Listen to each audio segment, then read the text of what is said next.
Sotihotu Namo Buddhaya. Jumpa kembali dengan saya Pandita Muda Marianto SPDB dalam rangka Mutiara Iman di Kompas TV. Pada kesempatan yang bahagia hari ini saya akan membahas tentang keluarga yang bahagia, tentang Hita Sukaya. Di dalam agama Buddha ada dua kelompok umat Buddha. Yang pertama adalah kelompok umat Pabajita, yaitu kelompok umat yang meninggalkan kehidupan rumah tangga untuk menjadi seorang Pabajita atau seorang biku.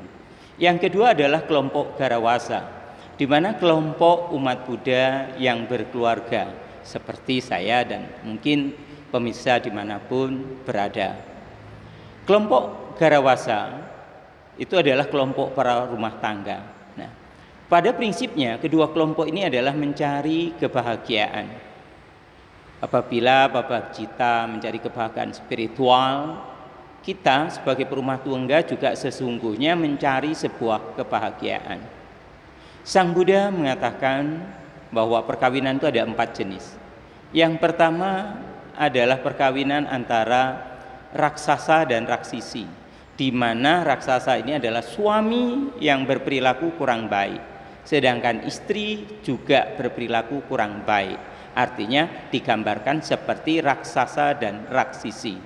Perkawinan yang kedua bisa jadi adalah raksasa dengan dewi. Artinya suaminya baik, tapi suaminya kurang baik, istrinya yang baik. Ya. Yang ketiga adalah perkawinan antara dewa dan raksisi. Artinya suaminya memiliki karakter yang baik, sedangkan istrinya memiliki karakter yang kurang baik. Apa yang idealnya adalah perkawinan antara dewa dan dewi. Artinya suaminya baik, istrinya baik, maka akan terciptalah keluarga yang baik. Bagaimana cara untuk bisa memiliki pasangan yang sama-sama baik? Ini yang harus kita miliki. Mungkin perkawinan itu adalah sebagai pilihan hidup.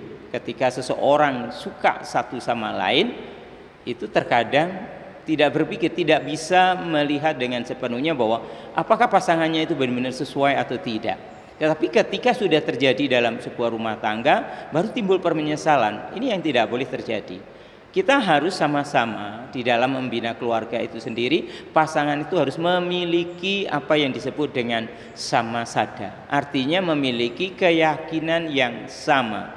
Yakin bahwa pasangannya bisa membuat dia bahagia, sama-sama harus dipelihara. Harus bisa punya keyakinan dalam Buddha Dhamma, dalam kebenaran sama. Ketika satu berbuat baik, yang satunya harus bisa mendukung.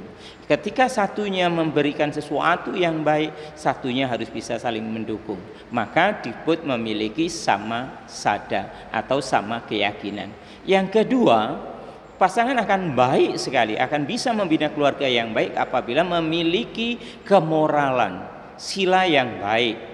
Satu tidak ingin menyakiti, sama-sama tidak ingin menyakiti. Satu tidak mengambil barang satunya, setia, bisa menjaga ucapan, tidak berkata kasar, tidak bohong, tidak fitnah. Ini akan membentuk keluarga yang baik.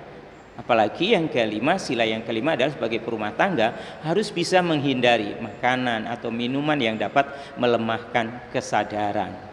Ketika sama-sama kedua keluarga ini, kedua pasangan ini memiliki sila yang baik, tentu rumah tangga ini akan lebih bahagia. Sila diibaratkan sebuah pagar yang melindungi keluarga itu sendiri. Yang ketiga harus punya sama caga, artinya kedermawanan satu sama lain. Harus rela berkorban demi kebahagiaan keluarga itu sendiri. Suami harus rela mengorbankan waktunya, perhatiannya, hartanya. Demikian juga dengan istri, harus sama-sama caganya, harus punya kedermawanan yang sama.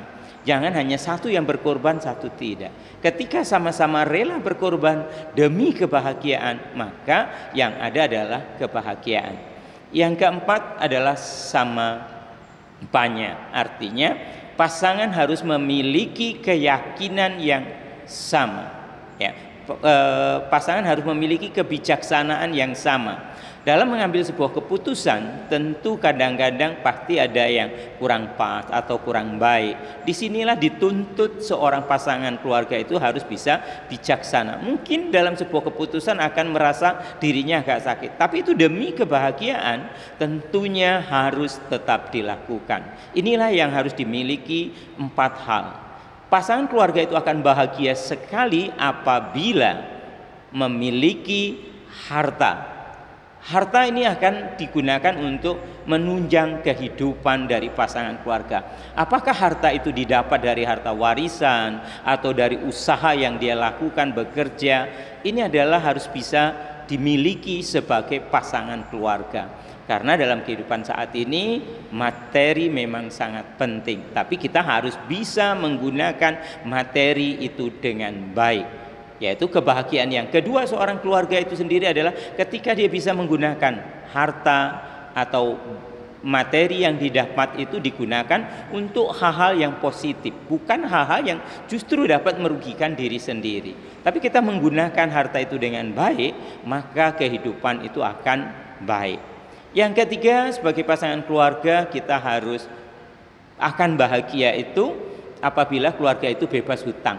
Saat ini pinjaman online, hutang kanan kiri itu sekarang begitu mudahnya. Kita sebagai keluarga harus bijaksana di dalam menggunakan istilah pinjaman itu sendiri. Mungkin saat ini yang keren istilah kartu kredit, itu adalah bentuk-bentuk pinjaman yang justru terkadang karena kita tidak bisa kontrol diri di dalam sebuah pinjaman ini bisa membuat diri kita bahagia.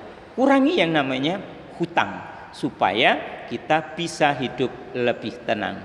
Yang keempat adalah pasangan keluarga itu akan bahagia apabila keluarga itu bisa menjalankan dhamma dengan baik. Artinya bahwa keluarga, pasangan suami istri bisa melaksanakan Buddha Dhamma sebagai ajaran, sebagai pedoman di dalam kehidupan sehari-hari. Bagaimana kita melakukan hal-hal yang baik, usaha pun usaha yang bisa dihindari, yang bisa merugikan orang lain kita hindari, sehingga apa yang kita lakukan tidak merugikan makhluk lain, tidak merugikan diri sendiri. Inilah yang akan bisa menjadikan tonggak kebahagiaan di dalam sebuah keluarga. Keluarga adalah sebagai kesepakatan dari dua keluarga ini untuk membentuk generasi-generasi yang selanjutnya yang baik. Apabila di dalam keluarga yang kecil ini dilahirkan anak-anak yang baik, dibina dengan baik, maka bangsa ini juga akan lahir anak-anak yang baik. Tapi ketika keluarga itu sudah berantakan dalam pengertian mungkin kurang harmonis, anak-anak juga tidak didik dengan baik, tentu akan menjadikan sebuah beban bagi negara, buat permasalahan di dalam sosial, banyak hal yang akan terjadi. Keluarga adalah lingkungan terkecil yang harus kita praktekkan, harus kita buktikan kepada lingkungan bahwa keluarga yang baik ini akan menghasilkan generasi-generasi yang baik, akan menularkan keluarga-keluarga yang lain, sehingga dimanapun keluarga yang harmonis hita sukaya itu terbentuk, maka Buddha Dhamma akan bisa kita tanamkan. Kita sebagai orang tua juga harus bisa menanamkan kepada anak-anak. Tiap hari Minggu mungkin bisa diajak ke wihara untuk bisa belajar Buddha Dhamma, di samping mempraktekkan bisa melaksanakan Buddha Dhamma itu sendiri.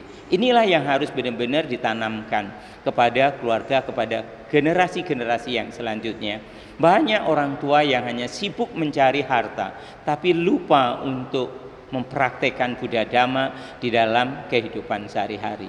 Kita harus bisa membuktikan bahwa kita keluarga walaupun dari kecil, kadang-kadang walaupun hanya dengan keadaan yang apa adanya, ketika kita bisa merasa puas dengan pasangan kita, kita merasa puas dengan apa yang kita miliki, kita bersyukur dengan apa yang sudah kita dapat, kita manfaatkan apa yang kita dapat untuk kemajuan Buddha Dhamma, untuk diri kita sendiri, maka keluarga itu akan terhindar dari hal-hal yang bisa membuat perpecahan dalam keluarga.